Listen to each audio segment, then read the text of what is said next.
Metallica is one of the most successful bands of all time. From strictly metal bands, they are the most successful metal band of all time. However, their career has been quite a bumpy ride. When they first formed in 1981, they consisted of much different members than known today. James Hetfield, rhythm guitar and vocals. Lars Ulrich, drums and bongs. Dave Mustaine, lead guitar.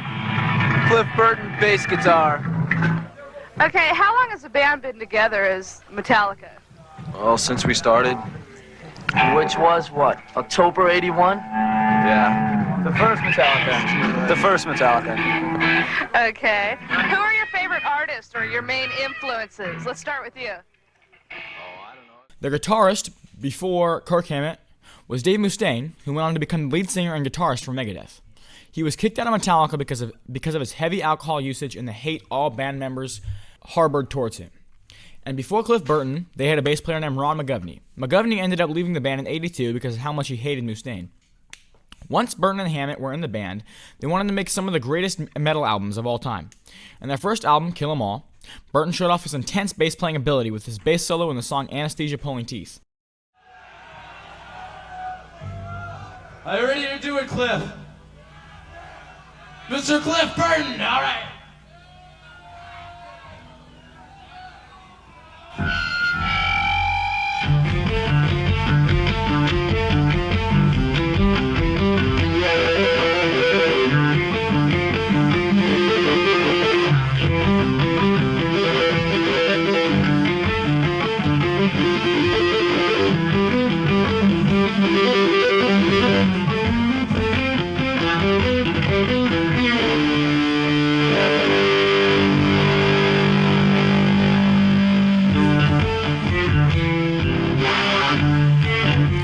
After that, they made the album Ride the Lightning, which was a huge step up from Kill 'Em All. While playing live, Burton continued to show off his genius. Everyone, hi Cliff, how you doing?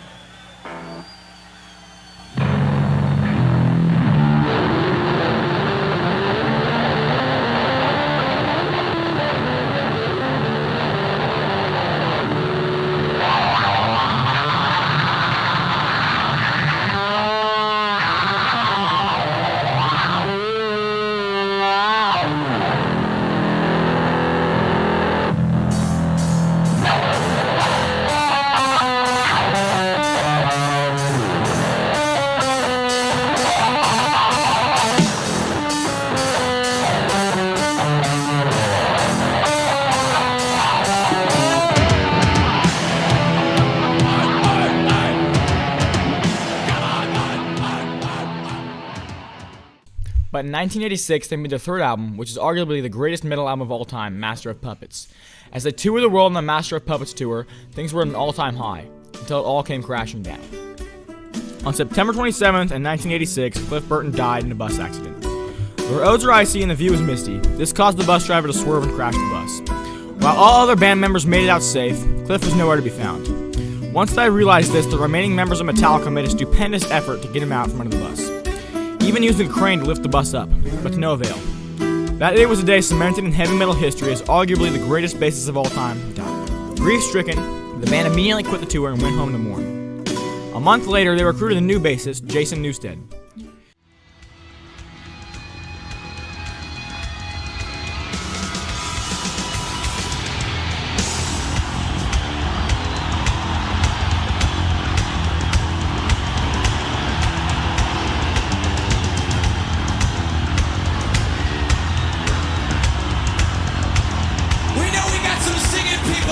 So repeat it with me! Die! Die! Die!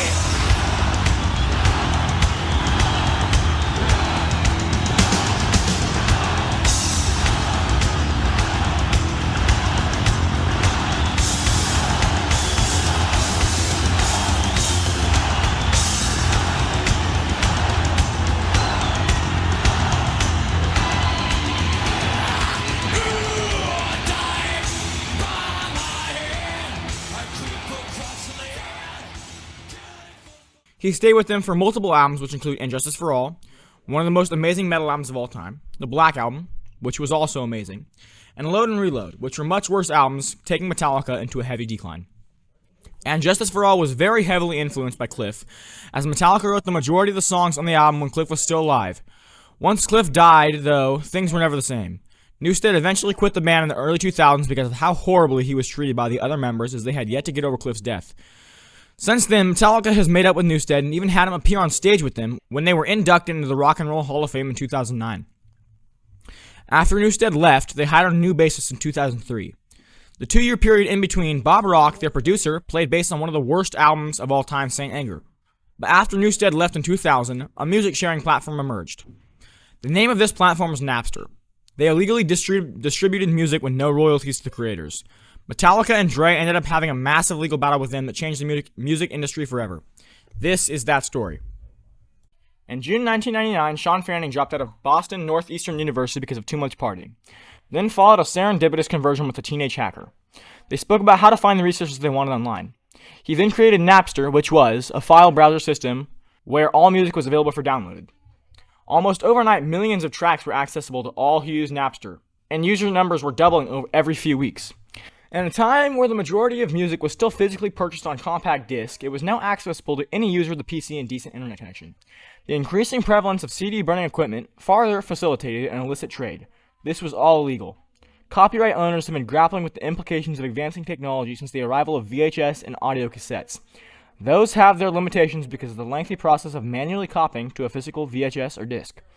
Napster made it so the process was near instant distribution of music to millions of users. Prior to this point, music was only something you could collect, but now it was disposable. The original lawsuit was filed in the beginning of the year 2000 by the Recording Industry Association of America for copyright infringement. Carrie Sherman, their senior executive vice president and general counsel, unequivocally stated, Napster is about facilitating privacy and trying to build a business on the backs of artists and copyright owners. Other industry heavyweights like Gold Mountain Management's Ron Stone offered a blunt appraisal. It is the single most insidious website I've ever seen.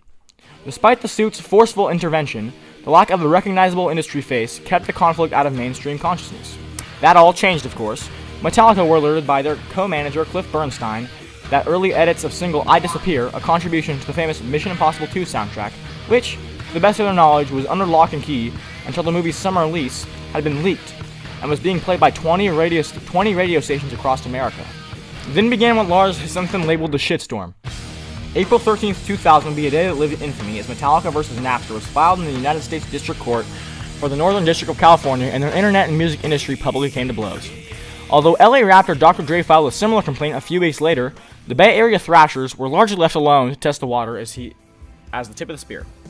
Even as Napster received a $15 million venture capitalist injection, the narrative had been changed. Metallica were no longer countercultural icons, but fat cat faces of an outdated music industry. Others more viciously went on the attack. LA rockers Motley Crue even commissioned tongue-in-cheek animated shorts Metallagreed to accuse their peers of stirring up publicity for their own upcoming summer jaunt. Pigs get fat and hogs get slaughtered, bassist Nikki Sixx told MTV, with characteristic immodesty, and I think Metallica's hogs. They make enough off t-shirts and concert events and other forms of corporation. I think that it's not acceptable behavior for an artist to do that to their fans. Elsewhere, parties argued that physical sales would increase following Napster's free sampling, but a study using the definitive SoundScan music sales measurement system concluded that while overall CD sales has significantly increased, purchases has bottomed out at stores near college campuses, Napster territory. Opponents questioned whether it was fair and that only these kids privileged enough to have computers should have access to music for free. Meanwhile, a silent majority of artists sat back in the safety of silence, waiting to see how the standoff played out. Ultimately, Napster settled their lawsuits with Metallica and Dr. Dre in July 2001. I think we've resolved this in a way that works for fans, recording artists, and songwriters alike, Lars told Billboard. Our beef hasn't been with the concept of sharing music. Everyone knows that we've never rejected to our fans trading tapes of our live concert performances. The problem we had with Napster was that they never asked us or other artists if we wanted to participate in their business. We believe that this settlement will create the kind of enhanced protection for artists that we've been seeking from Napster. Over 2 decades on, nothing and everything has changed. After long contentious court proceedings involving support from acts such as the Dave Matthews Band, who released an official MP3 through the service, numerous injunctions, and attempts to placate labels, Napster shut down the free file sharing system in July 2001 and filed for bankruptcy in 2002.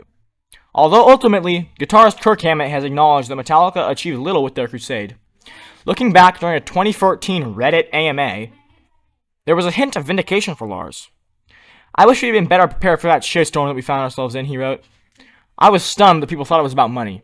People used the word greed all the time, which was so bizarre. The whole thing was about one thing and one thing only, control. Not about the internet, not about money, not about file sharing, not about giving shit away for free or not. But about whose choice it was. If I want to give my shit away for free, I'll give it away for free. That choice was taken from me. History has proved that we are somewhat right. Lars is quoted telling the Huffington Post in 2013. It'll be the first 5 sentences of my obituary, and I sort of accept that.